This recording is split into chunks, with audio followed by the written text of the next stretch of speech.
तो यूसीसी यानी कि यूनिफॉर्म सिविल कोड, जिसको लागू करने की देश भर में मांग हो रही है। सुदर्शन न्यूज भी कई वर्षों से ये मांग कर रहा है कि यूसीसी को आना चाहिए और यूसीसी पर संग्राम छिड़ा हुआ है। सरकार क्या इस पर विराम लगा पाएगी, ये देखने वाली बात होगी। लेकिन अभी भी आपको बता दें कि यूसीसी पर रार छिड़ी हुई है। एक देश एक कानून पर विरोध क्यों हो रहा है, और अगर यूसीसी लागू होता है तो डर किसे है? कौन है वो लोग जो कि यूसीसी आने से डर रहे हैं? अब हम आपको ग्राफिक्स के द्वारा समझाते हैं कि आखिर यूसीसी क्या है। समान नागरिक संहिता यानी कि एक देश एक कानून, यह समान नागरिक संहिता है यूसीसी। समान नागरिक संहिता यानी कि एक देश एक कानून होगा। सभी धर्मों के लोगों के लिए एक कानून होगा, सभी बराबर होंगे। मुसलमानों के लिए कोई अलग कानून नहीं, हिंदू के लिए कोई अलग कानून नहीं। शादी, तलाक और जमीन के बंटवारे में सभी धर्मों के लिए एक ही कानून मान्य होगा अगर यूसीसी यूनिफॉर्म सिविल कोड आ जाता है। एक निष्पक्ष कानून है जिसका किसी धर्म से कोई ताल्लुक नहीं है। सभी बराबर होंगे, सभी धर्मों के लोग। और अब आपको बताते हैं कि कितने देशों में यूनिफॉर्म सिविल कोड लागू है।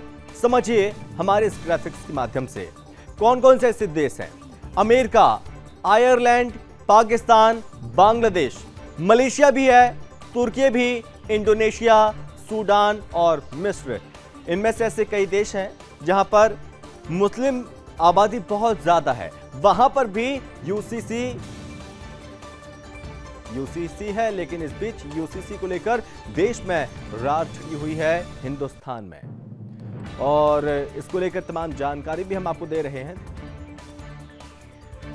कब कब लॉ कमीशन ने इस मुद्दे को लेकर जनता से राय मांगी है, अब हम आपको ये बताते हैं। विधि आयोग ने 2016 में यूसीसी पर लोगों से राय मांगी थी।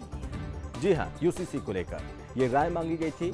19 मार्च 2018, 27 मार्च 2018, 21 में लॉ कमीशन ने फिर से राय मांगी कि यूसीसी को लेकर लोग क्या सोचते हैं, उनका पर्सपेक्टिव क्या है। 31 अगस्त 2018 लॉ कमीशन ने फैमिली लॉ सुधारने की सिफारिश भी की। और इसी के साथ यहां पर आपको बता दें कि जून 2023 22वें लॉ कमीशन ने पब्लिक हितधारकों की राय मांगी। जी हां, 2023 में विधि आयोग ने 2016 में यूसीसी पर लोगों से राय मांगी। कई समय से, कई वर्षों से ये राय मांगी जा रही है और एक बार फिर से ये राय मांगी जाने वाली है यूसीसी को लेकर। और यूसीसी की भारत में क्या स्थिति है, हम आपको इसको भी ग्राफिक्स के माध्यम से समझाते हैं। भारत के गोवा में समान नागरिक संहिता लागू है, यानी कि वहां पर एक कानून है। गोवा में सभी धर्मों के लोगों के लिए एक समान कानून लागू होते हैं। गोवा में शादी या तलाक कोर्ट या रजिस्ट्रेशन द्वारा ही कानूनी तौर पर मान्य होता है। गोवा को छोड़कर पूरे भारत में हिंदू, इस्लाम और ईसाई धर्म के लिए अलग अलग कानून हैं। हालांकि इसको लेकर बीजेपी शासित राज्यों ने तैयारियां पूरी कर ली हैं। उत्तराखंड में यूसीसी लागू करने की दिशा में तेजी से कदम आगे बढ़ाया जा रहा है और ये माना जा रहा है कि जल्द से जल्द इसको लेकर ड्राफ्ट भी तैयार कर लिया जाएगा और जल्द ही गोवा की तरह उत्तराखंड में भी यूसीसी जल्द ही लागू हो जाएगा। और इसके साथ यहां पर अन्य प्रदेशों में भी यूसीसी को लेकर तैयारियां तेज हैं। इसको लेकर कदम उठाने की तैयारियां सरकारों की ओर से चल रही हैं। इस बीच उत्तराखंड देश का एक ऐसा पहला राज्य बनने जा रहा है जहां यूनिफॉर्म सिविल कोड लागू होगा। मुख्यमंत्री पुष्कर सिंह धामी ने इस बात का ऐलान किया। जानकारी के मुताबिक उत्तराखंड में लागू होने जा रहे यूनिफॉर्म सिविल कोड में जनसंख्या नियंत्रण को भी शामिल किया गया है। समवर्ती सूची की एंट्री 20A के आधार पर इसे शामिल किया जा रहा है। इसमें जनसंख्या नियंत्रण के अलावा फैमिली प्लानिंग भी शामिल है। इसे यूनिफॉर्म सिविल कोड में संसद में पेश किया गया है। और आप बता दें कि संसद में पेश किए गए रिस्पॉन्सिबल पैरथॉट बिल 2018 के तर्ज पर शामिल किया जाएगा। इस कानून के तहत जो प्रावधान सामने आए हैं वो काफी सख्त हैं। इस बिल के तहत 2 बच्चों के नियम का उल्लंघन करने वाले लोगों को वोट डालने का अधिकार नहीं दिया जाएगा। इसके अलावा सरकारी सुविधाओं का अधिकार भी छीना जा सकता है। उत्तराखंड की तेजी से बदलती डेमोग्राफी को देखते हुए यह फैसला लिया गया है।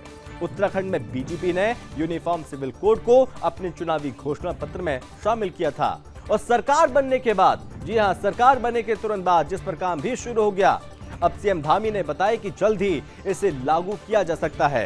राजधानी देहरादून में आयोजित प्रबुद्धजन सम्मेलन में केंद्रीय रक्षा मंत्री राजनाथ सिंह पहुंचे थे, जहां सीएम पुष्कर सिंह धामी ने यह ऐलान किया। इस दौरान राजनाथ सिंह ने भी बेहतर समाज और राष्ट्र के लिए यूसीसी को जरूरी बताया। सीएम धामी ने दावा किया कि प्रदेश के लोगों का यूसीसी को पूरा समर्थन मिल रहा है। उन्होंने कहा कि यूसीसी किसी वर्ग विशेष के लिए नहीं है, बल्कि समस्त जन सामान्य के लिए है। जो हिंदुस्तान में लोग रह रहे हैं उनके लिए है, सभी के लिए है। सबके उत्थान के लिए हम इसे ला रहे हैं।